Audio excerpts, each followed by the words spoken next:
नमस्कार दोस्तों, हरे कृष्णा, राधे राधे। चैत्र नवरात्रि की बहुत बहुत शुभकामनाएं। फ्रेंड्स, चैत्र नवरात्रि के दिन हम चौकी विसर्जन कब करेंगे, कैसे करेंगे, सामग्री का क्या करना है, चलिए इस बारे में पूरा डिटेल्स में आप लोगों के साथ वीडियो शेयर करती हूँ। छोटा सा रिक्वेस्ट है, अगर वीडियो पसंद आई तो ज़्यादा से ज़्यादा शेयर कीजिएगा और चैनल को सब्सक्राइब कर लीजिएगा। तो देखिए, चौकी विसर्जन होता है दशमी के दिन सुबह। अगर नवरात्रि है तो 9 रात पूरा हमें माता का सेवा कर पूजा करना चाहिए, अखंड दीप को प्रज्वलित रहने देना चाहिए और दशमी के दिन विसर्जन होता है।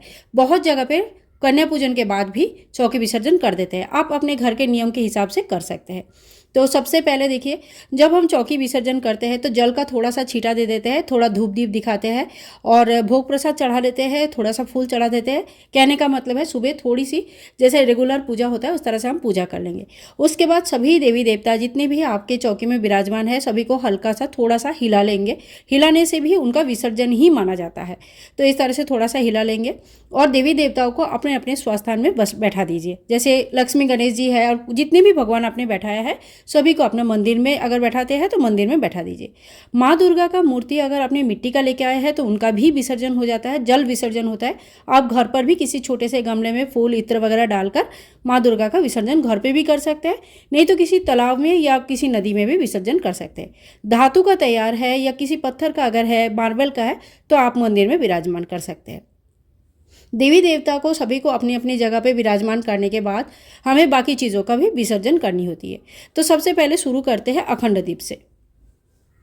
तो देखिए, अखंड दीपदान जो होता है, इन जब तक खुद से अखंड दीप चालू है, जल रहा है, प्रज्वलित है, तब तक इनको डिस्टर्ब नहीं करनी है। जब ये बुझ जाते हैं, अपने आप शांत हो जाते हैं, उसके बाद आप इनको अच्छे से धोकर दोबारा यूज़ के लिए रख सकते हैं।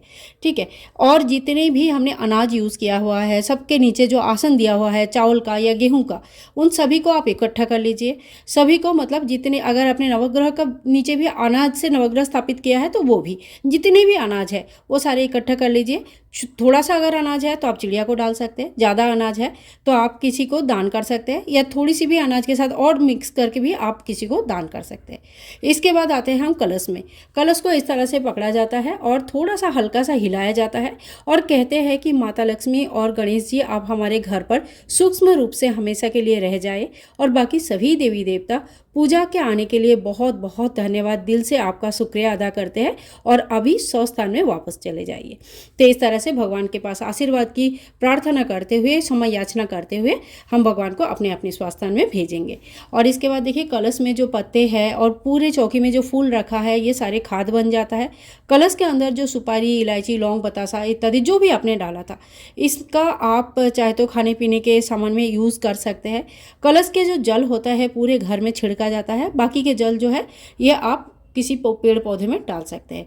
जो नारियल है, ये नारियल कोई खाते हैं अपने, कोई कोई नवरात्रि के जो कन्या पूजन होता है उसमें कन्याओं को देते हैं, कोई इनका जल विसर्जन करते हैं और कोई कोई इनको मिट्टी में गाड़ते हैं ताकि नया पौधा आ सके। सभी के घर के अपने अपने नियम होते हैं, आप अपने घर के हिसाब से नारियल का व्यवहार कर सकते हैं। जो चुनरी हमने यूज़ किया है हुआ है वो चुनरी आप धोकर दोबारा पूजा में यूज़ कर सकते हैं। इसके बाद देखिए, जो हमने दक्षिणा चढ़ाया है वो सारे दक्षिणा इकट्ठा कर लीजिएगा। और जो दक्षिणा किसी को जब हम दान करेंगे, दक्षिणा चावल वगैरह, तो उस समय दक्षिणा भी आप चाहे तो दान कर सकते हैं। इसके बाद देखिए, हमने बहुत सारा इसमें कलावा चढ़ाया होता है और जनेऊ चढ़ाया होता है। अब रेगुलर बेसिस पे चढ़ाया है तो आपको 9 जनेऊ चढ़ाया होगा, या कम से कम 1 जनेऊ तो जरूर चढ़ाए होंगे। तो इस तरह से जो कलावा है वो चाहे तो अपनी कलाइयों में बांध सकते हैं, बच्चों के कलाइयों में बांध सकते हैं, या उनका जल या भूमि विसर्जन कर सकते हैं। जो जनेऊ हमने चढ़ाया, ये घर में अगर कोई जनेऊ पहनते हैं तो वो प्रसाद स्वरूप पहन सकते हैं, या आप कोई पंडित जी को दे सकते हैं। इसके बाद देखिए, जो भोग प्रसाद है ये घर में जो घर के लोगों में बांट दिया जाता है, और भोग प्रसाद जो होता है ना, रेगुलर बेसिस पे ही घर के लोगों को बांट दिया जाता है। तो ये आज भी वैसे ही होगा। इसके बाद देखिए, जो हम हवन करते हैं, हवन का जो राख है इसको हमें बहुत ही संभाल के, थोड़ी सी राख तो हमें रखना ही चाहिए ताकि बच्चों को हम टिका कर सकें, या कभी भी शिव जी की पूजा होता है ना, तो ये हवन का राख उनको बहुत प्रिय होते हैं। तो उसके लिए आप थोड़ा सा रख लीजिए। बाकी जो है पेड़ पौधे में खाद के हिसाब से यूज़ कर सकते हैं, बहुत अच्छा रहता है। जो हवन कुंड है इसको धोकर दोबारा यूज़ कर सकते हैं। माता रानी का जो बुक होता है, जो पाठ होता है, जो हमने 9 दिन तक पढ़ा है, इनको भी आप चाहे तो किसी लाल कपड़े में मोड़ सकते हैं, या आप जहाँ पे भी बुक रखते हैं वहाँ पे अच्छी तरह से सुरक्षित तरीके से रख दीजिएगा। इसके बाद देखिए, जो नवग्रह है, हमारे पास तो इस तरह से चौकी है। नवग्रह का इस चौकी को, अगर आपके पास चौकी है तो आप इनको अच्छी तरह से पोंछ के साफ सुथरा करके फिर से अपने मंदिर में रख सकते हैं, रेगुलर पूजा कर सकते हैं। केवल मात्र अगर नवरात्रि के लिए आपने चौकी लगाया है तो फिर इस चौकी को आप किसी लाल कपड़े में मोड़कर अपने कोई अच्छे सुरक्षित स्थान में रख सकते हैं। और अगर आपने चावल से नवग्रह स्थापित किया है तो चावल को तो दान कर सकते हैं या तो फिर किसी चिड़िया को भी खिला सकते हैं। और जो 9 सुपारी हमने रखा है वो 9 सुपारी को आप धोकर अच्छे से रख सकते हैं अपने पास सुखाकर, ताकि जब भी आप नवग्रह का स्थापना करें, जब भी आप उनका पूजा करें तो वो नवग्रह के रूप में आप उनको यूज़ कर सकते हैं। जितने भी जल है ये जल सारे पौधे में आप डाल सकते हैं। जो फूल बेलपत्र और दुर्वा घास है ये सारे आप खाद बना सकते हैं। जेनोई का क्या करना है और बाकी चीज़ों का क्या करना है मैंने सारे डिटेल्स आप लोगों को बता दिया है। अब अगर आपने ध्वजा लगाया हुआ है तो ध्वजा को अपने मंदिर में लगा सकते हैं या मोड़ के फोल्ड करके धोकर आप रख सकते हैं। दोबारा अपना जब भी नवरात्रि आते हैं, 4 नवरात्रि आती है साल में, तो इस ध्वजा का आप दोबारा यूज़ कर सकते हैं। और जो हमने आसन बिछाया है इनको भी धोकर आप दोबारा यूज़ कर सकते हैं।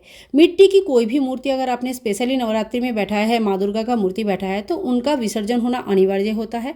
तो उनके आप नदी में, पुकुर में या घर पर भी विसर्जन कर सकते हैं। फ्रेंड्स, इसी तरह से नवरात्रि की चौकी के विसर्जन होता है। सबसे पहले याद रखिए कि चीज़ों को यहाँ वहाँ फेंकना नहीं है। जो चीज़ें हमारे यूज़ में आता है वो हमें यूज़ कर लेना है और जो चीज़ें हमें विसर्जन करना है उसको प्रॉपरली विसर्जन करना है, या तो भूमि विसर्जन, जल विसर्जन, जैसे भी करेंगे ताकि उस चीज़ का प्रॉपरली यूज़ हो सके। ऐसा नहीं कि कहीं भी फेंक दिया और चीज़ें यूज़ भी नहीं हो रहा है और प्रदूषण मतलब पोल्यूशन हो जा रहा है चारों तरफ। तो इस बात का विशेष ध्यान रखिए, क्योंकि 9 दिनों का भक्ति, श्रद्धा, सारी चीज़ें मिक्स रहता है। यहाँ पे हमारा बहुत आस्था रहता है। तो चीज़ों का प्रॉपर यूज़ कीजिएगा, अपने दिल से, दिमाग से समझ के चीज़ों का यूज़। और देखिए, अगर आपने ज्वारे बोए हुए हैं तो बहुत ही अच्छा हरा भरा ज्वारे आए हैं तो समझ लीजिए माता रानी का बहुत ज़्यादा आशीर्वाद है। और ज्वारे अगर बोए हैं तो इनका विसर्जन भी 10वीं तिथि को ही होता है।